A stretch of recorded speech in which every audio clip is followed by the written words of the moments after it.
What's up guys, and welcome back to a really quick mission editor tutorial. Okay, so the amount of time someone's asked me how do I set up a tanker for air-to-air refueling practice, and it really is quite simple. Obviously people don't have a lot of experience in a mission editor. I've not got tons of it, but I've learned what I've learned by going around and doing a couple of missions.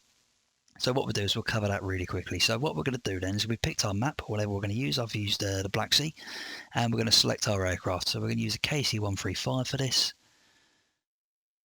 Find it in the drop down. There she is. I'm going to place her on the map. I can call her whatever I want, so I'll call her Tex, and I'll give the pilot name Texaco. That'll become apparent in a minute. I'm going to change the frequency to what I want, so I use 251.4, and now I can edit its TACAN. So activate TACAN in the drop down, select that, press edit, change it to whatever I want. So I'm going to use 55 X-ray, and the unit it will link to is Texaco. So the unit link will be the pilot name. So I just tend to always link it. I just think I've always done. And we can change the call sign on TACAN. That's if your aircraft has the facility to show a call sign on the TACAN. That's what I tend to do anyway. I just leave it as the first three of whatever I've set the aircraft to be called. Cool, so now we're going to add some waypoints. Let's come off of that, select it again, let's go add waypoint. We're going to change the altitude so it starts up at 18,000, and we're going to have two waypoints just going up to the north. And then at waypoint 1, what I'd like to do is I'm going to add a racetrack orbit. So if I select orbit, if you placed it on the waypoint before the last one, it will always default to racetrack, which is what I find the best, because not only is air-to-air refueling difficult, but doing it when the aircraft's constantly going around in a circle is a damn sight harder. So at least with a racetrack you get the periods of straight as well, just to try and get your bearings and connect onto the aircraft.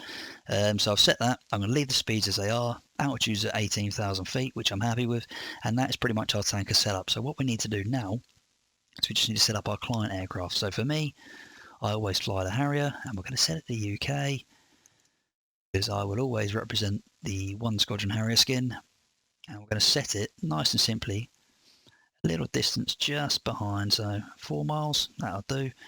We will start the altitude at 18,000 feet. Oh, that's a bit high. And we'll stick one waypoint heading in the same direction as the tanker, so it puts me on the right sort of bearing. From there, I'm going to change my call sign to whatever I want. I'll be Colt 1. I select the skill as client. So what I always do is I always select client, because that way it gives you the select role menu. If you select player, obviously you're going to jump straight into that one aircraft.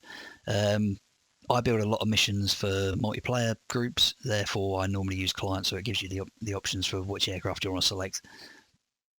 Change my skin because we'll go for the grey 1 Squadron 1 because it's absolutely stunning. And we're just going to leave it pretty much bone. What I'm going to do is I'm going to drop the internal fuel down a little bit to 60%. And Bob is your uncle. So all we're going to do there is I can change the group name. I'm just going to call it Matt, because why not? Change the pilot name as well, because yeah.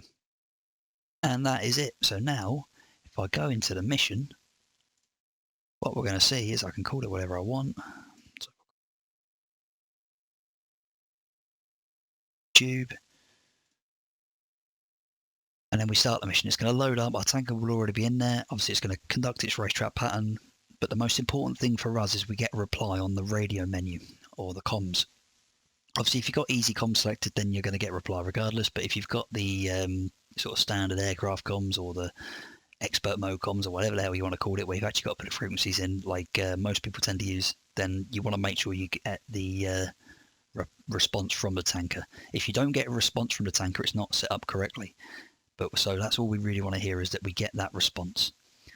I'm not going to bore you with my air-to-air refueling because I haven't actually got my joystick set up. However, it's just the principle of just setting up the tanker and getting your own mission on the go where you can practice to your heart's content. Biggest thing with this, we're going to jump into our aircraft. Group name Matt, happy days. Tanker's already in flight. I'll have to do some juggling with a keyboard here just to stop myself hurtling into the ground.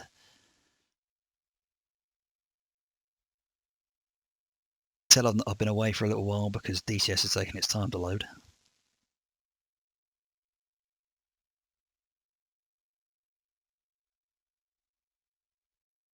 And here we are, jumping into the Harrier. Right, so what I'm going to do then is I've got manual comms set up already. Select COM1 251.4, enter. Now we'll go into the comms menu, we'll go tanker Taxco, intent to refuel. As you can see, we've spotted it to our front. We've got the hotspot on the Harrier indicated. And there's our reply. That means to us that the tanker's going to work and we can carry on to refuel from it. So if we go on the F2 menu, oh, I've aborted it. So there's my jet. There's our tanker, all nice and ready, happy days at 18,000 feet. So from there, the tanker will work. Like I said, the biggest thing when you set this mission up is that when you go into the comm menu, you get the reply from the tanker. If you don't, then it isn't set up correctly. You get the reply, it will let you refuel, and that is really the long and short of it. So I hope that's been helpful for you. And most importantly, have fun training your air-to-air refueling. God knows it's the hardest thing to do in DCS. But hopefully this will help you build your mission where you can just quickly jump into the aircraft. If you get stressed out and you've blown the tanker up, quickly restart the mission, you're already in the air, you're good to go. Any questions, as always, please put it in the comments. And if this has been helpful for you in any way, please like and subscribe and let me know what to do next. So many thanks, everyone, and enjoy the rest of your day. Stay safe and fly safe.